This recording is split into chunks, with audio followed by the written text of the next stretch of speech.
The value of subtle joy, being present matters most.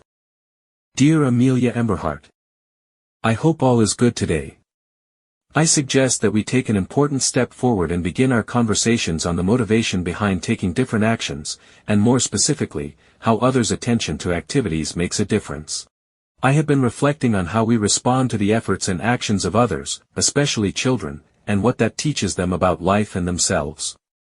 There is an idea I came across in a book called The Examined Life by Stephen Grosz.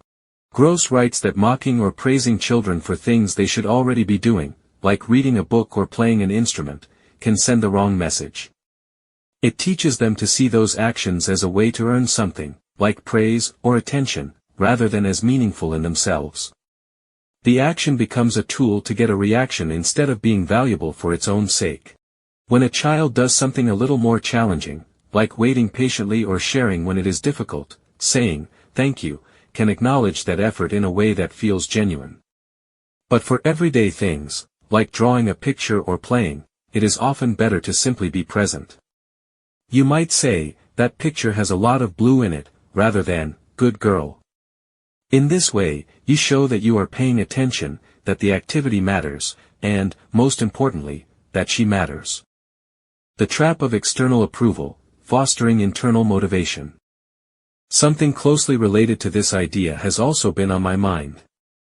Have you noticed how some people, children and adults alike, start doing things just to get a reaction? They may want to hear, "Great job," or, "You are so good." I have seen it happen when a child is deeply focused on something they enjoy. If someone interrupts with, "Wow, that is amazing," the moment can shift. The child starts repeating what they just did, what they know they can repeat successfully, not because they love doing it, but because they want that reaction again. In these moments, internal motivation can fade. The activity becomes less about the joy of doing it and more about earning approval. Joy and curiosity are replaced with an effort to gain reactions through familiar, safe tactics. They stop testing their limits and stick to activities that minimize the risk of failure. Amelia, this is so important that I will repeat it. You do not want to fall into this cycle, repeating activities that lead to certain outcomes while avoiding the possibility of failure. This mindset can lead to significant challenges in life.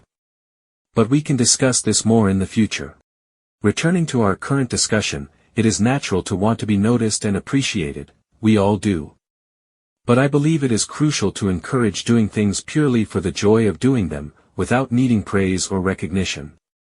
A child should feel free to draw, play, explore, and imagine simply because those activities are worth doing. When we do not attach praise or rewards, we allow those activities to stand on their own, meaningful and enjoyable in themselves. We help children, and ourselves, see the value in what we do, not because of others' reactions, but because it feels right and fulfilling to us. The power of presence, valuing actions for their own sake. One of the most powerful things we can do is to simply be present. When you watch your sisters playing or drawing, try this. Instead of saying, "Good job," just notice what they are doing. Ask about their ideas. Let them explain what they are creating or imagining. Show them that their thoughts and actions matter, not because of what you think of them, but because they are theirs. I believe this is a bigger topic we must explore in more depth, but those conversations can wait. My dear Amelia, continue doing what you love, not to gain attention, but to let your heart and mind shine. In your quiet focus and genuine joy, you teach us more than words ever could. This is your moment. Take command and show us the path.